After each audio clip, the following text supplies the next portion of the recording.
19 আগস্টের মধ্যে লুটকৃত অস্ত্র জমা না দিলে কঠোর ব্যবস্থা নেওয়ার হুঁশিয়ারি দিয়েছেন স্বরাষ্ট্র উপদেষ্টা অবসরপ্রাপ্ত brigadier general M Shakhawat Hossain. সকালে সম্মিলিত সামরিক হাসপাতালে আহত আনসার সদস্যদের দেখতে গিয়ে এই কথা বলেন তিনি। এ সময় পুলিশের কার্যক্রম নিয়েও কথা বলেন স্বরাষ্ট্র উপদেষ্টা। এদিকে পুরোদমে কাজ শুরু করেছে পুলিশ। বিভিন্ন থানা ও সড়কে পুলিশ সদস্যদের উপস্থিতিতে স্বস্তি প্রকাশ করেছে সাধারণ মানুষ।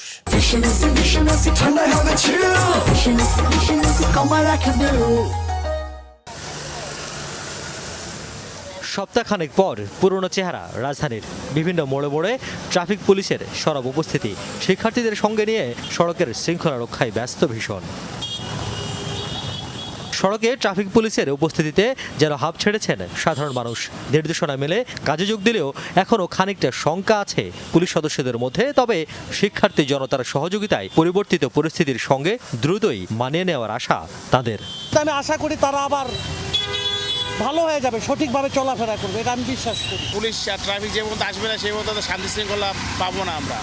তো আসছে, আমার স্বস্তি লাগতেছে আলহামদুলিল্লাহ। জনমনে যে একটা ভীতিকর পরিবেশ তৈরি হয়েছিল তার থেকে মানুষ আজকে অনেকটাই রিল্যাক্স। জনজীবনে একটা স্থবিরতা এসেছিল, সেইখানে কর্মচাঞ্চল্যতা ফিরে আসছে।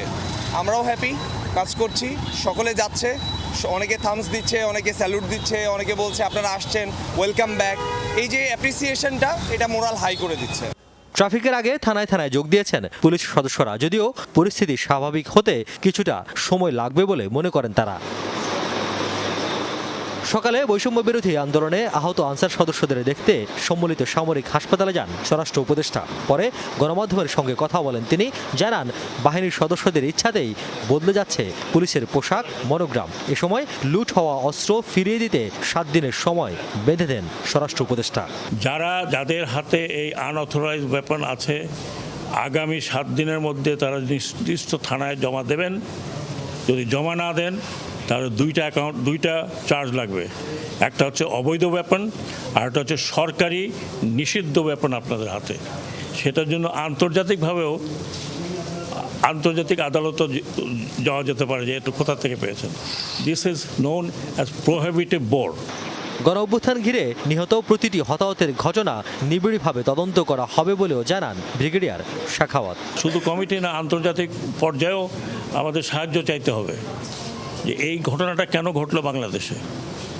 আমি তো অলরেডি রেকমেন্ড করেছি, আবার যখন নেক্সট মিটিং হবে সেখানে জোরালোভাবে আমি বলবো যে এটা কমিটি করা হোক। কিভাবে, কারা হুকুমদাতা, কেন হয়েছিল। দেশের আইনশৃঙ্খলা পরিস্থিতি নিয়ন্ত্রণে আনাই অন্তর্বর্তী সরকারের এখনকার প্রধান লক্ষ্য বলে আবারও জানান উপদেষ্টা। বলেন, কেউ পরিকল্পিতভাবে অরাজকতা তৈরির চেষ্টা করলে কঠোরভাবে দমন করা হবে। রিয়াজ রায়হান, যমুনা নিউজ, ঢাকা।